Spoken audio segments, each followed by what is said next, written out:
Hello, I'm Colin Bradley.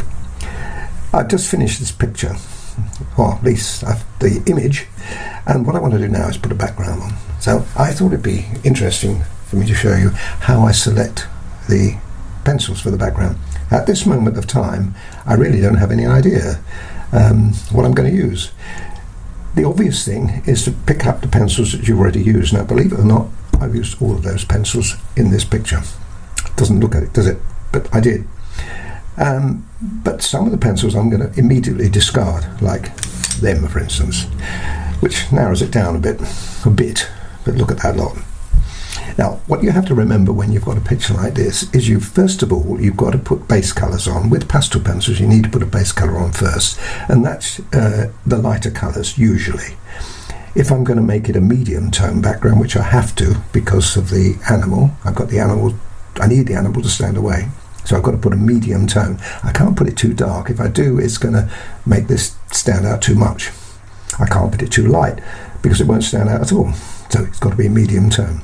Now, any medium tone has to have a light base on it. Now, it can be white, it can be grey, it can be ivory, it can be pink. Lots of different options. But in this particular case, I'm picking a colour which is most compatible with the picture. But if I put it alongside, let me show you, the white here, for instance, I'll see it.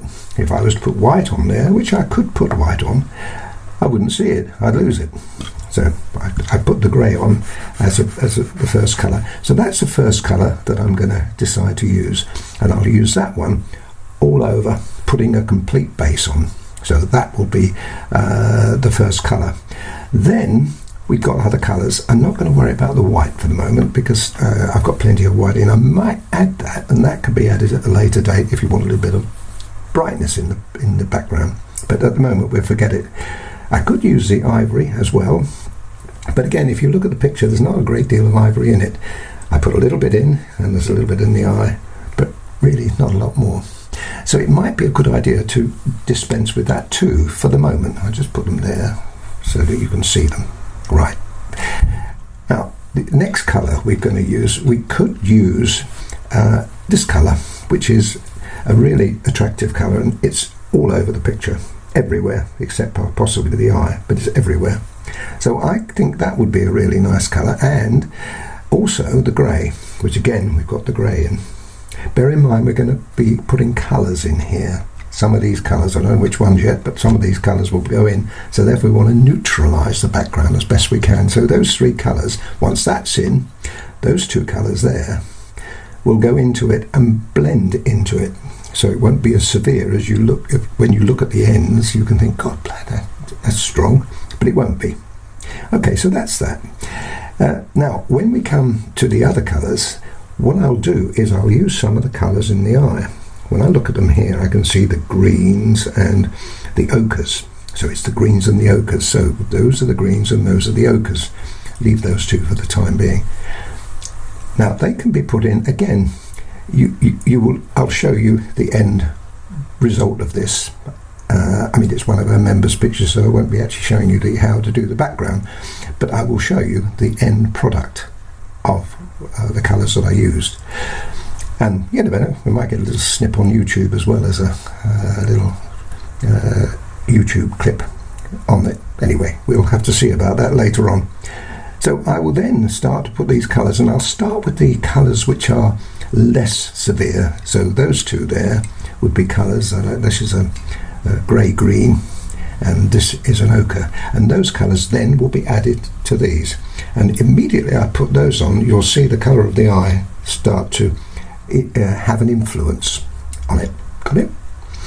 Then, and this is where the unknown factor is, and I can't tell you at the moment because it depends on what happens with these, I will then start putting some of these stronger colours. By the time those go on, the background will have a lot of pastel on it and a great reception area. So when those go on, they won't be anywhere near as severe as you see them on the end. Now the other two here, I'm not sure about. Those are definitely maybes, but they're in the picture. That one's got a little bit of colour in it, but not a lot. So that one might not be one that I would use, but that one is one that I could use.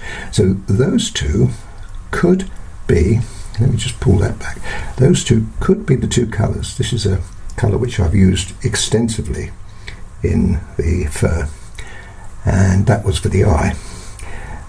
Those two colours could be used maybe to give me just a little punch here and there.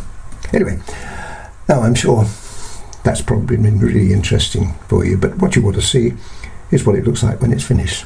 So here it comes. Well, there we are, the finished background. Now, I used most of the colours that I introduced you to, particularly the darker ones, which I thought I might not use, but I have done, and you can see it picks up the eyes beautiful, which was always my intention. Anyway, I hope you've enjoyed it. See you soon. Bye for now.